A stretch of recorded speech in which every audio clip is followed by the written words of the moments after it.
tem como a gente se teletransportar para aquele atendimento. Então é muito complicado e muitas vidas realmente são perdidas por conta do trote, inclusive solicitados por pessoas esclarecidas. É lamentável, tá? Então, aí eu lhe faço outra pergunta, professor, né, meu amigo aí. O SAMU, o atendimento pré-hospitalar, ele pode ser solicitado dentro de unidade intra-hospitalar, seja UPA, seja o próprio hospital para dar algum tipo de suporte. Isso pode acontecer ou já aconteceu? Bacana, boa pergunta. Ó, antes de responder, deixa eu dar um abraço aqui para o instrutor Alan Lago, parceirão aí, grande instrutor Alan Lago, que está com a gente aqui também. Massa. O De Fagner também, Samuzeiro, aqui presente. Uma galera boa, Kelly Teles também, Gesley, a galera que está entrando aí, um abraço para todos vocês. Tamo junto aí. Olha, antes de responder a sua pergunta, você estava falando aí da equipe multidisciplinar, Roberto? E você é um enfermeiro, né? Você é um enfermeiro, eu sou médico, trabalho com enfermeiro. Alan é um enfermeiro hoje, parceiro meu, inclusive colega de plantão, que eu desenvolvi uma amizade, uma irmandade com ele. Eu tenho uma ligação muito forte com a enfermagem, porque minha mãe é enfermeira, então eu cresci sendo criado por uma mãe que, primeiro, quando nós fomos morar na França, em 1992, minha mãe primeiro foi ser, o primeiro trabalho dela na França, ela foi ser auxiliar de limpeza de serviços gerais num asilo, né, numa casa de repouso. Ela trabalhava às noites. Aí esse contato que ela teve, ela fez o curso de auxiliar de enfermagem na França, onde ela trabalhou durante muitos anos cuidando em locais de hospitais de moradia, de idosos, etc., onde ela foi auxiliar de enfermagem, isso durante a minha segunda infância.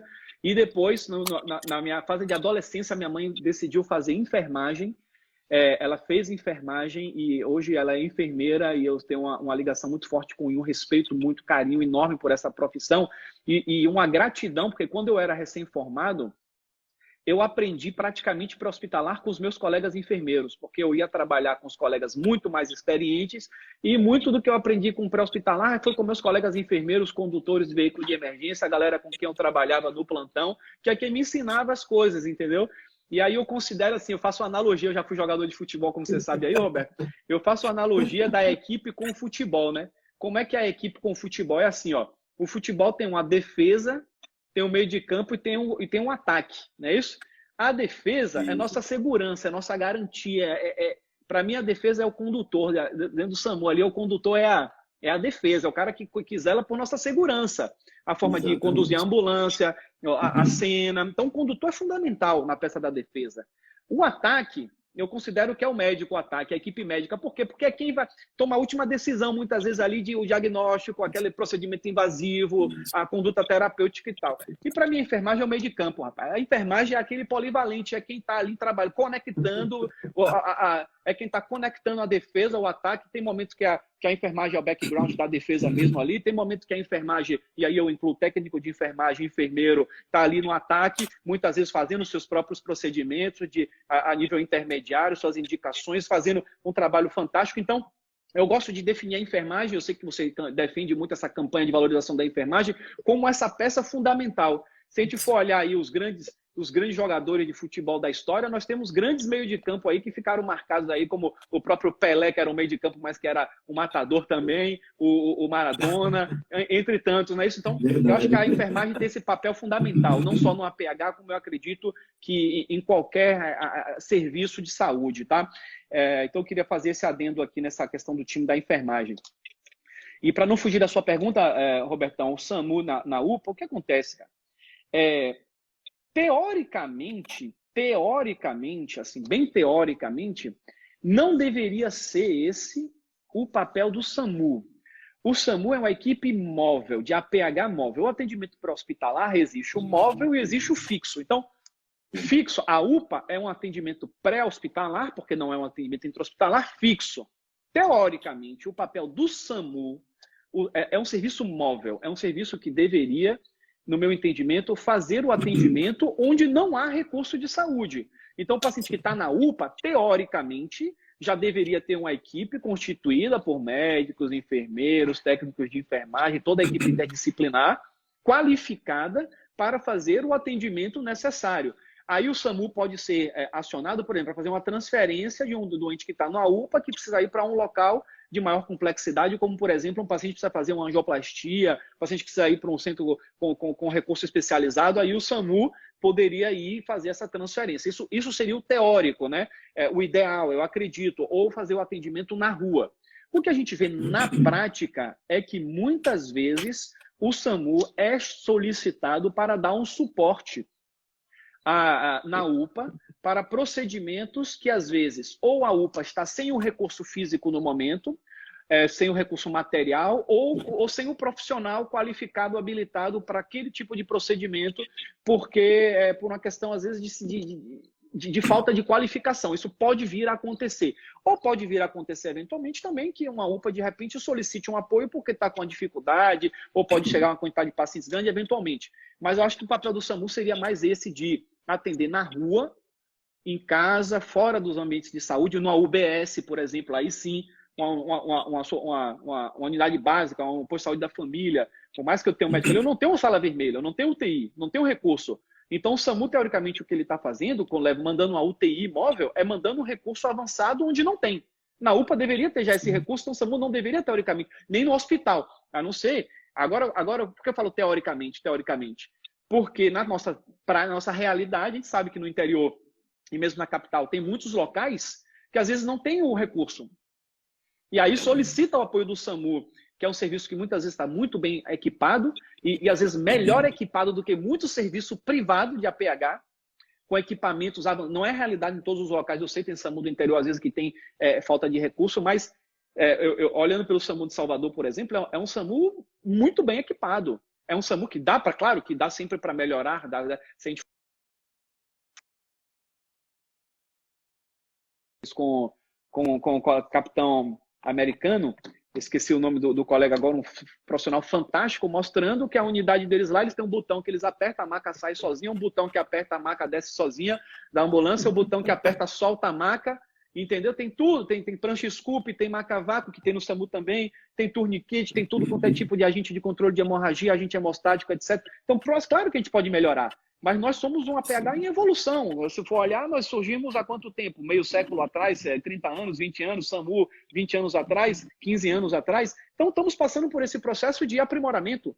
Então, isso vai continuar acontecendo. Mas, realmente, a questão da UPA, sim, acontece do SAMU ir prestar socorro dentro de UPA e dentro de hospital para poder, né, visar o bem-estar do paciente. Faltou recurso, chamou, tem que ir. Tem que ir e é o correto para ajudar o paciente. Se tem um recurso, pode ajudar? Está faltando, o colega chamou porque está faltando, então a gente vai. Isso, perfeito, Léo. É exatamente isso. Agora eu não poderia também deixar de falar sobre essa questão da organização. Quando você traz os extremos praticamente, né? Lugares que têm recursos e lugares que não têm, na verdade, recursos, entre aspas. Na verdade, o que eu acho que o que precisa também são políticas públicas direcionadas de forma organizada para que a gente possa ter um atendimento realmente de forma organizada e prioritária. É o que não acontece, certo? Porque o que falta muito é treinamento, capacitação, mas isso ainda não é levado a sério.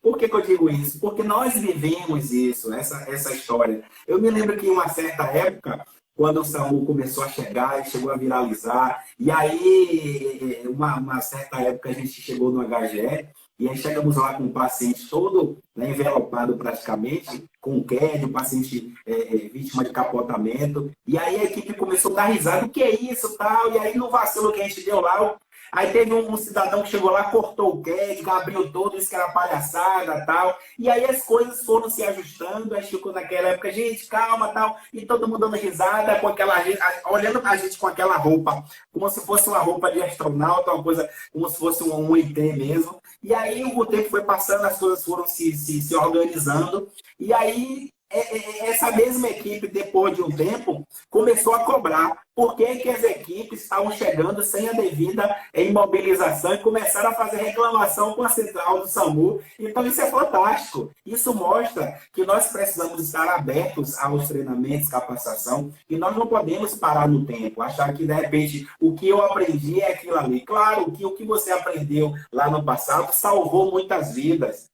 tá? Mas é colocar em prática aquilo que você sabe de melhor.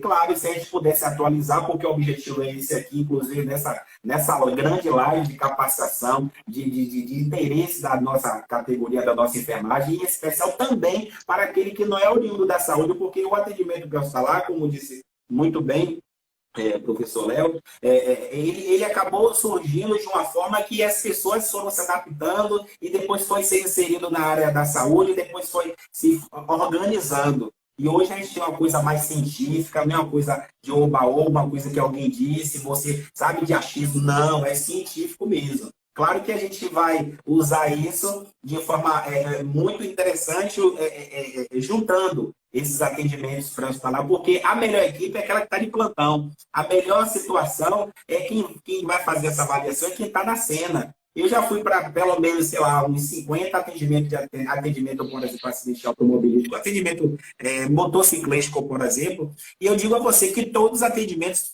têm sempre alguma situação diferente. Claro, usando dos princípios do atendimento do primário, por exemplo, A, B, C, D, E, mas sempre tinha alguma coisa diferente que a gente podia complementar, se adaptar àquela situação. Então, as políticas públicas, ela realmente pode, sim, ajustar a melhorar o atendimento, porque quando a gente vê lugares que existe aquela questão do desvio de dinheiro e esse dinheiro não é bem empregado na saúde, seja na segurança ou na educação, é lamentável. Tá? Por isso que nós estamos aqui também nessa campanha permanente de valorização, eu diria, para com a vida, porque é para a população, para com todos nós, certo? E é isso. Léo, agora eu lhe faço outra pergunta, que eu acho que talvez seja uma pergunta interessante também.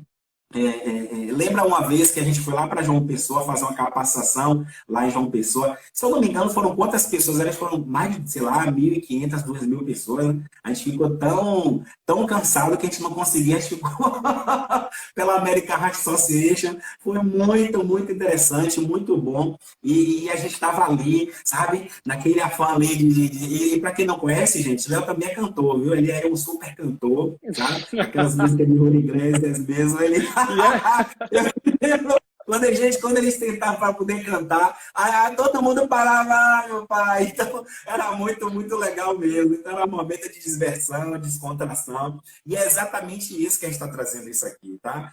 Para que você possa ter ideia que a equipe, ela é única. Por isso que nós precisamos, claro, valorizar a enfermagem, mas não podemos perder também a essência do fisioterapeuta, do médico, do condutor, do maqueiro, do fisioterapeuta, do nutricionista, enfim, toda a equipe multi. E isso vai desembocar no atendimento de excelência para com esse paciente. E que esse paciente só pode ser eu, você e qualquer um de nós. E foi isso que nós escolhemos, certo? Então, Léo, eu queria que você pudesse falar, pudesse fazer uma simulação aí, como se fosse uma simulação virtual. Por exemplo, um atendimento, uma avaliação primária de um paciente. Vamos supor que a gente chegue na cena para poder dar um atendimento para o paciente pré-hospitalar. Seja a equipe pronta e a equipe que não está pronta. Eu estou passando na rua, como é que a gente poderia fazer? Quais seriam os critérios primeiros que eu poderia estar adotando? Sei lá, a segurança da equipe, o A, B, C. Como é que a gente poderia tentar destrinchar? Para que as pessoas possam ter uma noção, mais ou menos, como é que funciona. E depois também, por favor, fale do IBRAP APH, porque é importante, as pessoas precisam seguir você, porque lá tem um arsenal de informações, gente, que vocês sabem de graça, pelo amor de Deus. Eu acho que eu não sei nem como é que ele consegue sobreviver com tanto material, assim, tanta riqueza, né, que ele consegue oferecer para a gente. Eu acho que realmente é cachaça, está no sangue, e é o que a gente está falando aqui. Robertão, essa sua última fala aí, como é que a gente consegue sobreviver com tanto material gratuito? Eu vou te explicar como é que a gente consegue, né? Eu vou te explicar. Isso tem a ver com a minha visão política, né? Eu sei que você está numa trajetória política no momento. Eu não tenho nenhum tipo de ligação, né? Até quando você me fez o convite para a live, eu te falei assim, eu não tenho nenhum tipo de ligação e não terei na minha vida, eu digo isso hoje, muito dificilmente, pode ser que com alguma coisa muito, mas acho muito difícil, nunca terei, acredito, ligação política com o serviço público, nem nada disso, não é meu perfil. Tem pessoas que têm esse perfil, que é o seu, por sinal, e tem que ter essas pessoas. A gente fica, às vezes, desacreditado da política, justamente porque a gente vê que quem está lá acaba decepcionando a gente muitas vezes. Então, eu aceitei esse bate-papo contigo pelo profissional que você é, que eu conheço muito antes de ter qualquer tipo de aspiração política, pelo profissional que eu sempre vi ali atuando, tanto na luta pela causa quanto na assistência ao paciente. Agora, assim, o que eu acredito, eu vou fazer um link com essa sua última fala, como é que a gente sobrevive com tanto conteúdo gratuito, é através da geração de valor. Quando você gera valor para a pessoa, verdadeiramente focado em gerar valor, o mundo, naturalmente, a própria pessoa, naturalmente, tende a querer retribuir esse valor para você.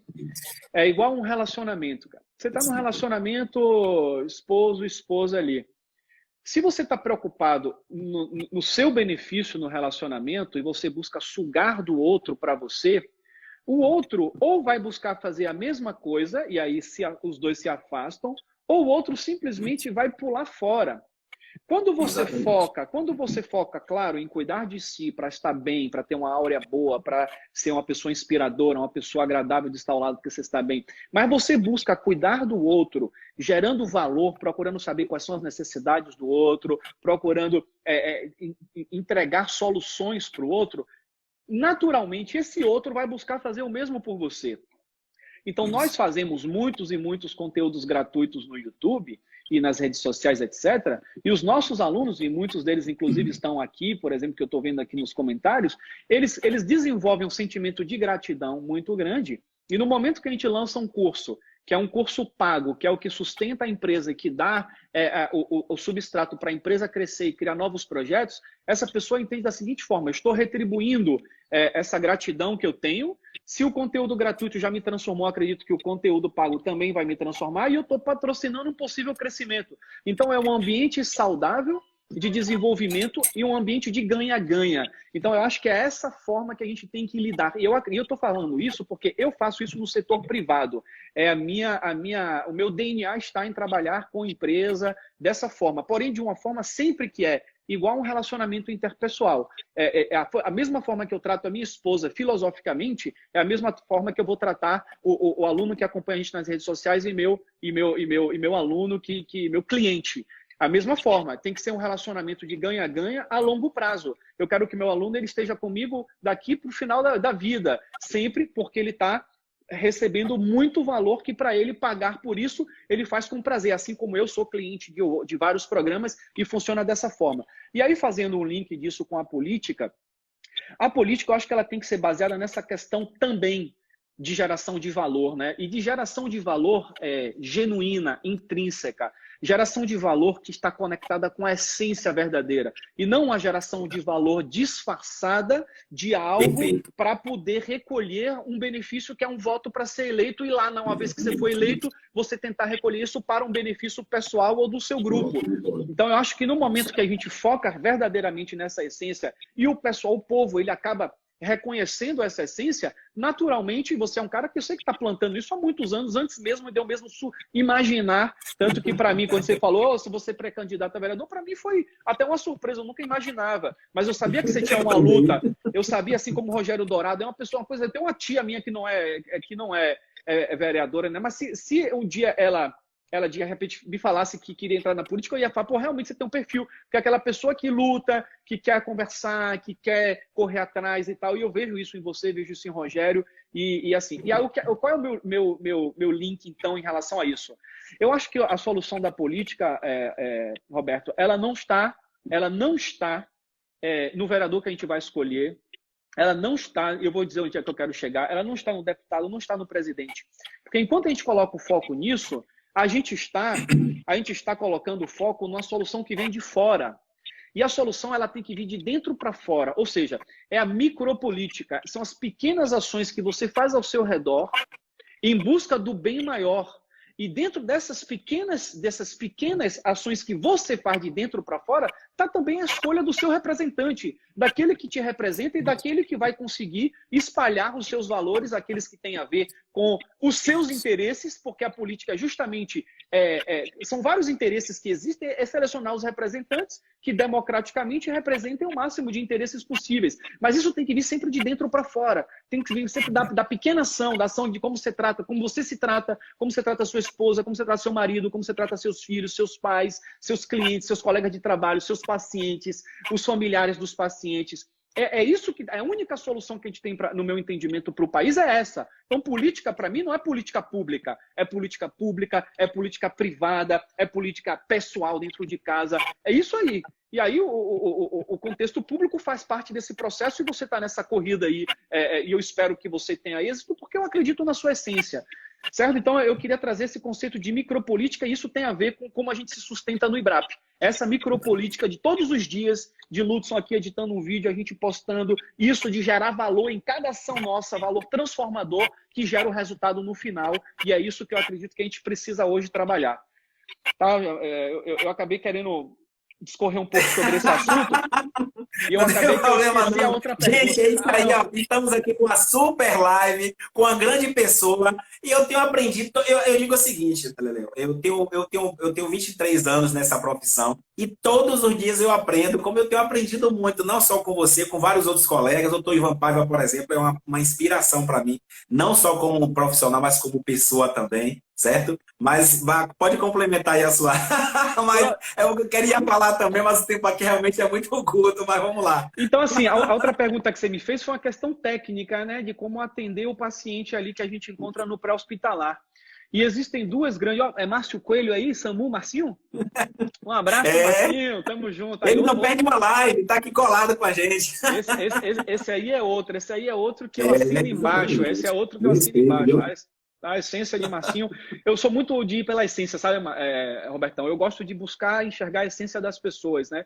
E às vezes a essência você pode não ver no primeiro encontro, você pode até ser induzido a enxergar uma aparência e acreditar naquilo, mas no médio e longo prazo a essência sempre prevalece. E Marcinho é um desses caras que, por sinal, a gente tá... Não sei se Marcinho estava junto nessa época aí desse evento que você falou em João Pessoa. Tava, sim. Tava, Joilson, Mas foi o nosso sucesso lá. Mas é outra conversa. Vamos conversa. Lá. E aí, enfim, agora o que eu quero dizer? Atendimento pré-hospitalar tem duas formas, né, de fazer isso. Né? Tem uma forma profissional, que eu chamo de APH mesmo, é o profissional que vai atender profissionalmente um paciente na rua. Está trabalhando e vai atender. Outra coisa é o leigo que atende ou o profissional que está paisando ali. Isso aí não é para atendimento pré-hospitalar, isso aí é primeiros socorros. São dois mundos diferentes, tá? Hoje o cara que eu conheço, que mais fala sobre primeiros socorros com propriedade, que mais estuda, se dedica a essa comunicação com o leigo, ele está aqui hoje na live, que é o instrutor Alan Lago. Alan Lago, ele é um cara que estuda isso, é enfermeiro, é bombeiro, mas se dedica a isso. Então, assim, uma coisa é a gente saber o que é que a gente pode fazer para esse paciente a nível de primeiros socorros, uma coisa é o que a gente pode fazer para esse paciente a nível de atendimento pré-hospitalar. A nível de atendimento pré-hospitalar, quais seriam os grandes passos? Grande passo. Primeiro passo é o pré-atendimento. É você ter os equipamentos, ter a qualificação, né, para você poder atender. O sistema, a integração, isso aqui é uma primeira coisa. Depois existe a prontidão na base. Ou seja, a prontidão na base é você estar na base conectado com a essência de ser acionado e sair rapidamente. Se você não vai ficar dormindo na base, sem macacão, enrolado na coberta, fez um chamado, peraí que eu vou no banheiro agora, você não tem que ficar com vontade de ir no banheiro. Se está com vontade, vá logo no banheiro, porque você não vai no banheiro antes de sair para a ocorrência uma vez que chamou ali. Então você vai ter a prontidão, tempo-resposta. Tempo-resposta é o tempo que você sai da base, que você se desloca até o atendimento e que você chega na cena. Esse é o tempo-resposta. Que isso tudo é importante no atendimento ao paciente. Existe a questão da forma do condutor conduzir a ambulância, qual é o caminho que ele vai pegar, sem colocar a equipe em risco, as medidas de segurança, respeitando as leis de trânsito, usando sirene de forma adequada. Depois da chegada na cena, existe a avaliação da cena que já é feita pelo para-brisa, para você ver qual é a situação da cena, sinalização da cena, uso dos EPIs adequados para a segurança da equipe. E ali dentro da sinalização da cena, você vai ver se vai precisar de mais ajuda, de recursos adicionais, você vai fazer uma triagem porque você tem múltiplas vítimas ou não. Você vai precisar ver toda essa questão E você vai poder fazer uma impressão geral do seu doente. Você vai olhar seu doente de longe, antes de encostar nele, para você já tirar algum tipo de aprendizado ali. Esse doente está aparentemente consciente, aparentemente inconsciente, está sangrando, não está sangrando, está quietinho, está agitado, está em decúbito ventral, está em decúbito dorsal, está sentado, está em pé. Isso tudo são informações valiosíssimas para você poder escolher a sua estratégia de abordagem inicial. Então, uma vez que você viu, não, aparentemente é uma vítima crítica, uma doença grave. Esse doente que aparentemente é grave, que eu interpretei isso na minha avaliação de cinemática da cena, etc., da impressão geral, eu vou fazer uma avaliação direta para uma abordagem de exame primário, para buscar identificar, tratar as lesões que podem matar ele nos próximos minutos. E aí, esse doente, num trauma, por exemplo, eu vou fazer o PHTLS, ele traz X, A, B, C, D, E. O ITLS traz C, A, B, C, depois deriva exame focal ou exame rápido. O militar vai falar de marcha, é tudo a mesma coisa, são mnemônicos, mas para falar da mesma coisa. O que é que ele quer dizer? Se o paciente está sangrando muito de forma externa, você para essa hemorragia. Se ele está com a via aérea obstruída, você libera essa via aérea, vai dar O2. Se ele está com um problema ventilatório, que você possa resolver ali, uma descompressão torácica, você vai fazer, se você for um profissional de esporte avançado. Você vai identificar se o paciente tem sinal de choque ou não, sinal de hemorragia interna. Algumas delas você tem algumas medidas que você pode ajudar na hemorragia interna, mesmo no pré-hospitalar. Outras você vai precisar saber para sair rápido da cena e levar para o local adequado. Ou seja, esse exame primário ele é importante para identificar, tratar e reavaliar. Identificar, tratar as lesões potencialmente fatais. É a nossa ferramenta. E esse exame primário, ele vai variar dependendo se é um paciente de trauma, se é um paciente clínico, se é um paciente obstétrico, se é um paciente psíquico. Isso tudo vai mudar na sua abordagem inicial, dependendo do paciente que você encontra. Por isso que existem os princípios e as preferências. Os princípios são imutáveis. Aqui eu só falei princípio. Não falei uma preferência. Eu só falei o quê, não falei o como. Como eu vou fazer o controle de hemorragia, em que momento eu vou fazer, como eu vou abrir a via aérea. Aí o profissional, ele primeiro precisa incorporar bem os princípios, porque é como você está construindo um arranha-céu. Vou construir um prédio agora de 100 andares. Não adianta eu começar pelo 18º andar. Não adianta, não tem como. Entendeu? Você precisa de uma fundação. Você vai calcular se aquele terreno suporta aquele prédio. Depois você vai calcular a fundação, qual é a profundidade, qual é o tamanho da estrutura. Isso são os princípios. E aí sim, uma vez que você tem os princípios sólidos, você pode começar a construir suas preferências. E o princípio, qual é a hora de construir os princípios? É depois que você forma? Acaba sendo na prática. Mas você devia construir os princípios durante a sua formação, durante a sua faculdade, porque você não tem nenhuma responsabilidade de ter que atender. Então é hora de entender os princípios. Quando a gente estuda anatomia, fisiologia, fisiopatologia, semiologia, é hora de entender o funcionamento das coisas para entender os princípios. E aí depois que você forma, e durante a própria formação, no final do curso, você vai aprender o como. Mas se você quer aprender o como antes de aprender os princípios, você fica... Eu estou com a faca, beleza, essa faca serve para quê? Enfiar no pescoço de alguém ou cortar uma carne? Pô, é o mesmo instrumento. Então, um torniquete, ele pode salvar uma vida, mas se eu apertar ele no pescoço, eu mato o cara. Entendeu? Agora, com isso, Léo, o que é que você acha em relação ao debriefing que é feito?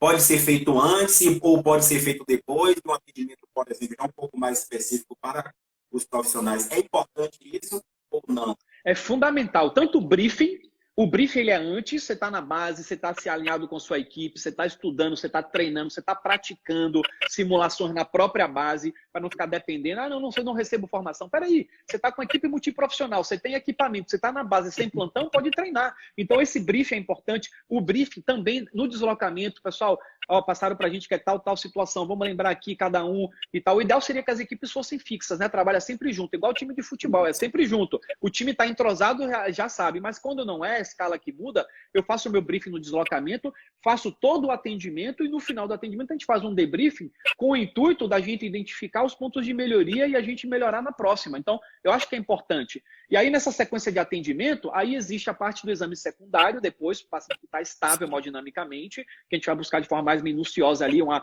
anamnese rápida ali para identificar alguns pontos, exame cefalocaudal, aferição de dados vitais quantitativos, né? Frequência cardíaca, etc. Transporte para o hospital, que esse transporte ele pode variar muito a preferência ali, se é um transporte de uma vítima grave, se é um transporte de uma vítima estável, se é um transporte de uma vítima que precisa de reção moendo da coluna. E ainda tem um papel que é o que eu vejo o pior erro acontecendo na prática, que é a transferência dos cuidados do pré para o intra. Às vezes o cara do intra não quer nem ouvir a história do pré, ou o cara do pré não quer passar a história para o intra, ou passa informação desnecessária, sendo que o tempo é curto. Então, existem alguns mnemônicos de transferência de cuidado, como o MIST, o ATMIST, que já traz alguns dados específicos, idade, tempo do paciente, mecanismo do trauma, qual foi a lesão que eu encontrei, qual é o tratamento que eu fiz, rapidinho. E aí, se o cara quiser saber mais coisas lá no intra, ele vai me perguntar. Depois deixa, passei o básico e entrego, e fico à disposição. Então, isso tudo é o atendimento ao paciente no pré-hospitalar. É da capacitação pré-atendimento até a transferência do cuidado no intra, o pós-atendimento, o retorno para a base, que tem que ser com segurança, reposição de equipamentos, fechamento da ocorrência e o estado de prontidão novamente, o ciclo que se fecha, entendeu? E se fecha da atendimento pré-hospitalar, mas isso não que significa, vocês que trabalham no intra-hospitalar, que não continue, precisa sim continuar. Eu digo isso porque, às vezes, o paciente está todo imobilizado, e aí, às vezes, foi descuido, talvez foi desconhecer, tira toda aquela imobilização, e aí o paciente fica um pouco mais exposto. Então, a gente precisa ter esse cuidado para preservar o que foi feito no atendimento pré-hospitalar para dar sequência a esse atendimento. Porque uma das frustrações maiores, para quem não sabe, principalmente quem sabe é quem trabalha no atendimento pré-hospitalar, é a gente não conseguir, às vezes, acompanhar o desfecho desse doente dentro da unidade intra-hospitalar, né, Léo? Isso. Não, e aí você está falando de pré-hospitalar móvel, né? Porque o pré-hospitalar fixo é outra realidade. Agora, sabe o que é que eu tenho feito muitas vezes, Robertão? Acontece, eu já fiz isso mais de uma vez, de dar o meu número de telefone para o paciente, para ele me dizer depois como é que foi. Inclusive, uma paciente que eu atendi no aeroporto que teve uma fratura na perna, que foi um acidente de trabalho, esse cara me liga um ano depois, ele, aqui, como é que tá a minha perna, eu gosto. Não dá para fazer com todo mundo, mas alguns pacientes acaba que eu tenho essa relação, porque a gente quer saber o desfecho, até nossa suspeita. Então, sempre que eu tenho um colega no intra, que eu conheço, eu sempre pego e pergunto depois. Aconteceu isso nessa última semana. Eu peguei um paciente grave que eu levei para o hospital, os colegas do intra eu conheci, eu perguntei o feedback, porque a gente vai começar a raciocinar, fecha o ciclo. Às vezes eu sinto uma falta disso, de saber, e aí esse paciente depois, minha suspeita era aquilo mesmo? Como é que esse paciente evoluiu? Seria muito legal que a gente conseguisse ter sempre esse feedback, né? Eu tenho até um serviço que eu coordeno, a gente está implementando, uma forma da gente fazer esse acompanhamento, como era feito no protocolo IAM do SAMU, por exemplo, onde sabia que todos os pacientes, geralmente quando você faz estudo que você faz isso, né? Você quer saber o desfecho dos doentes, e é legal ter esse ciclo que continua, né? Esse sistema, essa continuidade aí. Ah, que bom, maravilha, perfeito. Uma outra coisa que eu acho que é interessante, né? Gente, o tempo realmente voa quando o assunto começa a ficar gostoso. Aí o tempo vai voando e sabe que nós já estamos no processo final. Mas eu gostaria também aqui de tentar agradecer. Ô, Robertão, se fosse no Jô Soares aí, você ia falar isso agora, o pessoal ia falar na plateia. Oh! Verdade. Tá boa a live, tá gostoso. Gente, a Mimi, muito obrigado, querida, por sua presença aqui, é muito importante também. Brito, Sário, cadê a Aline? Mais uma vez, muito obrigado. Anete, Cleito, mais uma vez. Hilton, muita gente boa chegando aqui e continua com a gente também aqui. Muito, muito legal mesmo. Mais uma vez, Cristina, Capinã, rapaz, quanto tempo eu não vejo Capinã. Novais. Paulo, muito obrigado. Muitas, Leni, muito obrigado, gente. Professor Diego também, muito obrigado por estar aqui nos prestigiando. Gracinha também, mais uma vez, Caroline. Enfim, muita gente boa aqui, sabe? Eu acho que o que a gente pudesse falar aqui ainda não seria suficiente para agradecer essa oportunidade que por vocês estarem aqui nos apoiando nesse momento, porque é importante, tá? Aqui é laboratório. Eu acho que é muito legal isso. Eu vou começar falando um pouco sobre a questão do trote, que é importante. Eu acho que vamos tentar bater nessa tecla. Eu acho que é realmente importante. O trote ele é muito benéfico para com a sociedade. Então, fiquem atentos aí. Vamos tentar compartilhar de alguma forma nesse sentido para que a gente viralize essa informação. Então, assim, Léo, muito obrigado mesmo por essa oportunidade. Sigo aqui em campanha permanente de valorização com a nossa classe e a sociedade de uma forma geral. Para mim foi muito gratificante estar ouvindo você aqui, trazendo através das suas palavras, sua visão não só do atendimento pré-hospitalar, mas a visão de uma forma geral, como um todo, certo? Eu gostaria que você pudesse, Léo, trazer alguma coisa, alguma história, por exemplo. Eu queria que você pudesse trazer duas situações de dois extremos de alguma situação que marcou a sua vida no atendimento pré-hospitalar. Robertão, eu estava até com a ideia de falar uma coisa aqui que eu acho que vai ser interessante Pode nesse falar. momento. Eu não sei se vai alinhar com a sua expectativa, mas acho que vale a pena. Antes disso, eu queria aproveitar também e mandar uma enfermeira aqui para enfermeiro Rafael, aqui, grande enfermeiro, programador, empreendedor, cara fantástico. O Hermes Cardoso também. Hermes, ele é um cara que é enfermeiro, hoje também faz medicina, um cara fantástico. O Hermes, ele é do Piauí. Não sei se o Hermes é do Piauí ou do Tocantins. Ele tem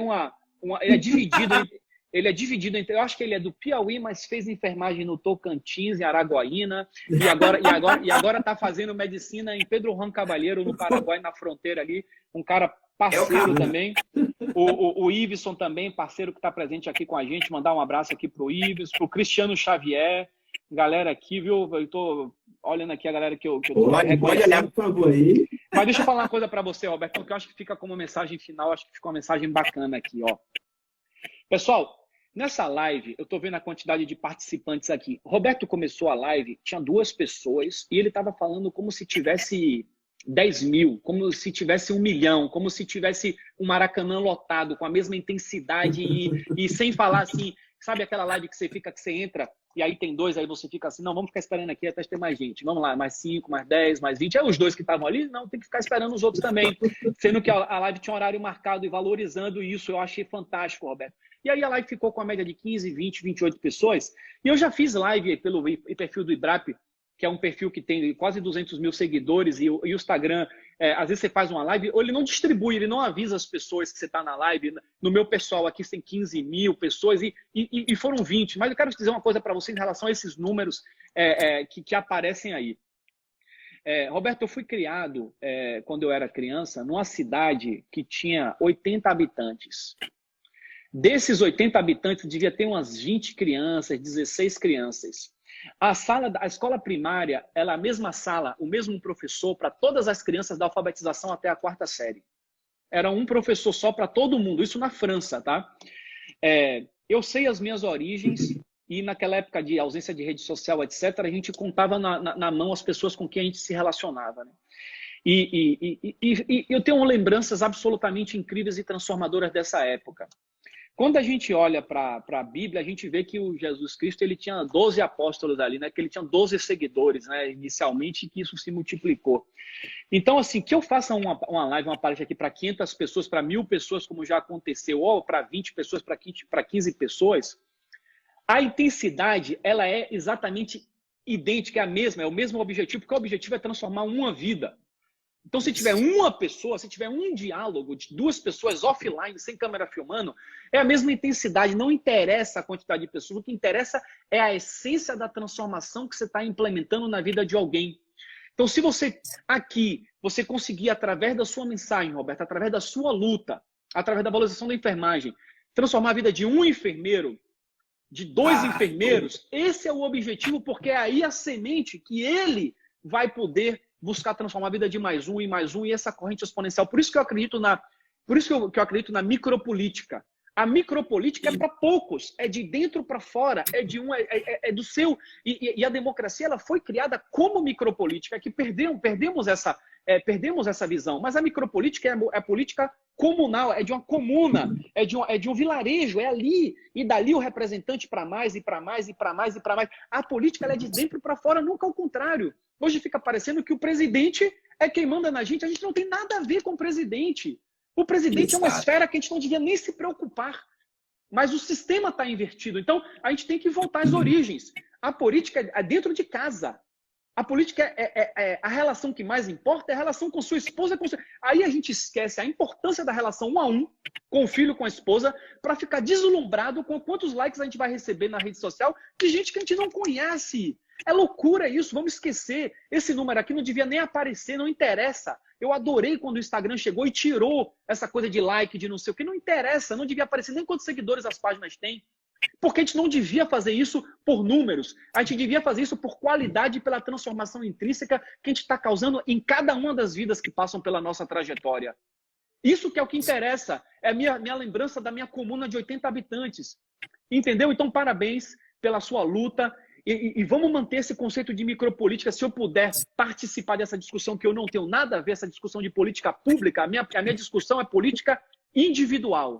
É cada um ser a sua melhor versão e fazer o melhor ao seu redor. E quem tiver o dom e quem tiver, como você tem, de querer entrar nessa luta, que é uma luta dura, que é uma luta que a gente vê a sujeira que a gente fica ali, mas é uma luta que dói.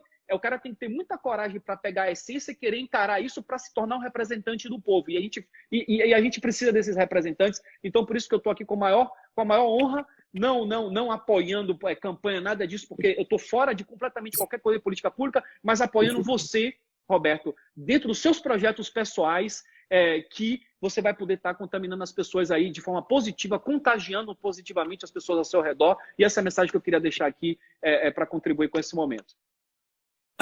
Léo, muito obrigado por suas palavras. Eu fico muito feliz, muito emocionado. Você realmente conseguiu resgatar momentos felizes que nós tivemos. Eu acho que a ideia é exatamente essa, por isso que seguimos, né, na valorização para com o próximo, para com a família, para com a sociedade, enfim, para com todos. Tem que ser recíproco, né, Léo? Como você mesmo falou. Tem que ser, a gente tem que fazer isso, tem que criar o hábito de a gente, na verdade, oferecer, mas sem aquele pensamento de, eu vou oferecer, mas eu quero. Mas a ideia é exatamente essa, tá? Então eu fico muito feliz por ter você como meu amigo aí, tá? Pessoal, que a gente possa conversar muito mesmo sobre isso.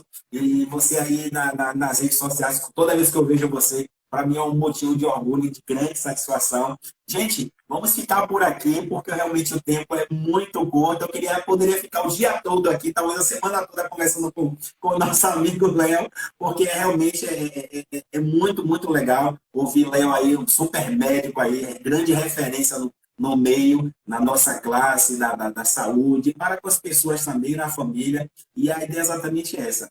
Léo, muito obrigado por essa oportunidade de dividir a tela com você, porque para mim também você é um dos gigantes na área da saúde, tá? É uma pessoa que realmente eu tenho muito, muito respeito e eu não vou me cansar nunca de falar sobre isso, tá? Então, muito obrigado mesmo por essa... Para mim foi uma honra estar falando com você por aqui. Espero que a gente possa, pós-pandemia, se encontrar e a gente ter nossos bate-papos, resgatar alguma coisa nesse sentido que eu acho que é muito importante. Querido, muito obrigado. Gente, vocês que estão aqui, que passaram por aqui, ou vocês que ainda vão ver essa live, por favor, compartilhe aquele laboratório, porque juntos somos fortes, juntos somos gigantes, e seguimos aí juntos em campanha permanente de valorização, não só da enfermagem, mas da equipe Moji, da sociedade de uma forma geral, porque precisamos sim nos mobilizar, precisamos sim sair da inércia. E esse momento de pandemia que muitos ficaram para trás, eu acho que é um momento oportuno para que a gente possa pensar e repensar, refletir muito o que a gente tem feito e o que a gente pode fazer em nossas vidas. Gente, um grande beijo no coração de vocês. Léo, 5 segundos aqui para finalizar e tamo junto. Negão,